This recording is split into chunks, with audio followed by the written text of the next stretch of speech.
Cristiano!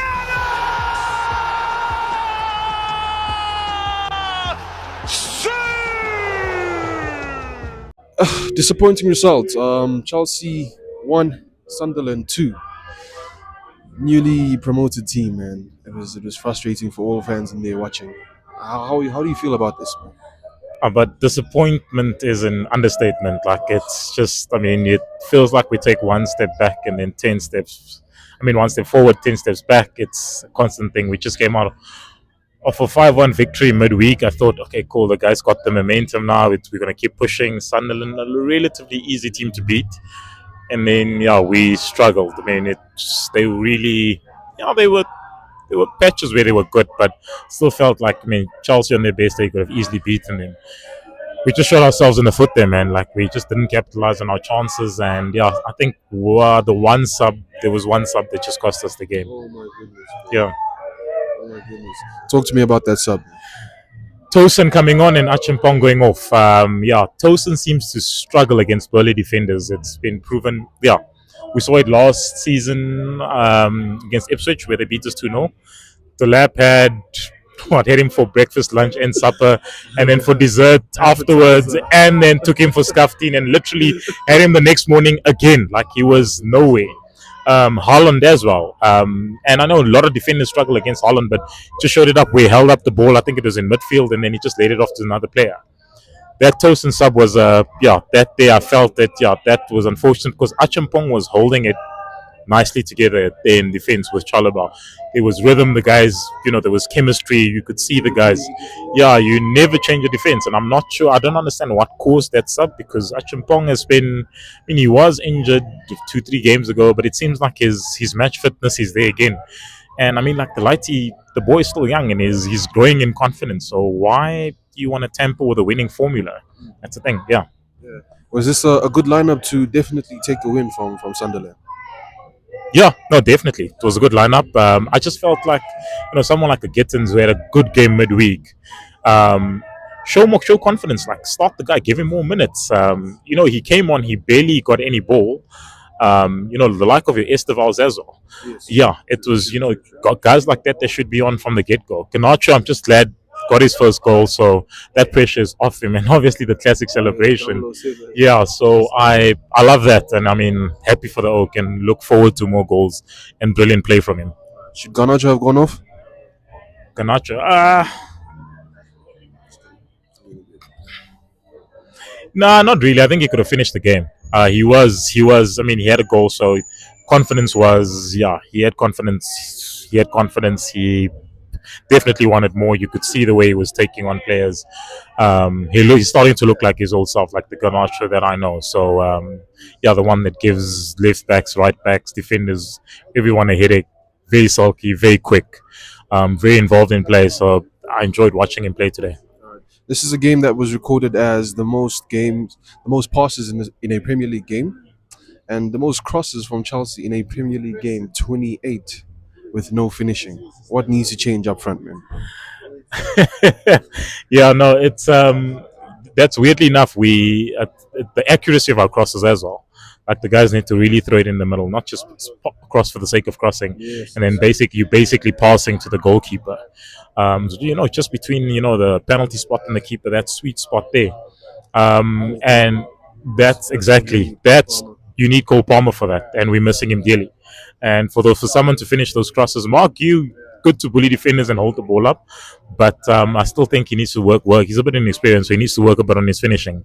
Glad that the lap is on his way back. So the finishing, those crosses will definitely be put into the back of the net. Looking forward to that. Did Chelsea have any underperforming players today? In the starting lineup, no. I don't think there was any underperforming players. I can see João Pedro's starting to sort of settle in as a number 10. I mean, I think he plays better off the ball, when he's not the target man, the number 9. So, you could see he was settling in well. It wasn't his best game, but I mean, it was still better than average. And he's a good player. Like his silkiness, love his passing. He's able to take on players. He's able to hold up play. He's able to finish well. But yeah, there was just that one. I think it was the one early finish where he should have just chipped it over the keeper, but he, he squared Oh my he days, bro. squared the ball in. Decision making there was a bit of a no. Yeah, it wasn't that. No And the chance thing is, I just want to say, like, thank God there was no red cards for us today. today. Yo, guys. Um. Okay, so obviously we have Carabao to play in the Champions League next. That's an easy 3 points. I don't want any stress there. Yeah. Easy 3 points. But we Chelsea fans have spoken a lot about Barcelona that we will embarrass them. You know. So what is your stance on that right now? Yeah, look, we let's let's talk on the field. I think that's the best thing. Let's talk on the Yeah, field. there's no. And look, Barca, we've got a bit of history with Barca. Not a Yeah. bit. We do have a lot of history with Barca, Yes. and they don't just come to Stamford Bridge and walk over us. They know that. Sure. And the Barca's players know that in the way they're playing, you can see that there's, they're definitely playing for the team, the history, and that. Our team currently, yeah, it's a lot of new players, a lot of young blood.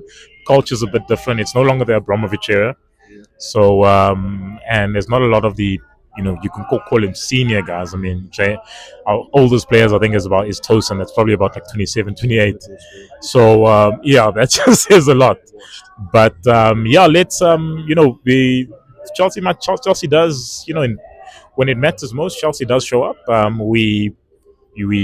People wrote us off against PSG, Uh-huh. and then look what happened. World champs now.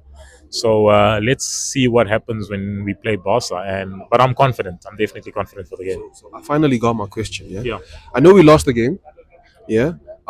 But do you feel like the officiating played a role in this result? Hey man, like every football fan feels like the ref is against their team, Today was bad. but today was bad. And there were a few, there were a few calls where I looked and I see. I mean, there weren't even cards given. Whereas our players have been given red cards or double, gotten a second yellow, Yeah. just for simple stuff like that. There, so it does also break the players' morale because it's like, okay, great, like we're trying. What do we do now? Yeah, you limit the player. You're not protecting players anymore. It's our players are easily getting shoved off the ball.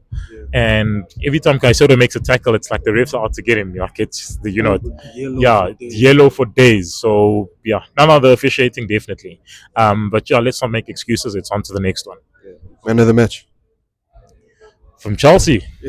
Well, both sides. Just coming Yeah. a bit. For Chelsea, it has to be. I'd still say Caicedo, man. Like he's just, you can see that connection that he has between defense and attack. The man's passing, the man's tackling, the man's shots. It's just unbelievable. I love the guy, and he should keep it up. Yeah, happy to see him perform. Thank you, my guy. Thank you for watching today's video. Kindly like, comment, and share if you enjoyed this video. Don't forget to subscribe if you're new to the channel for more videos. And I will see you soon in the next video.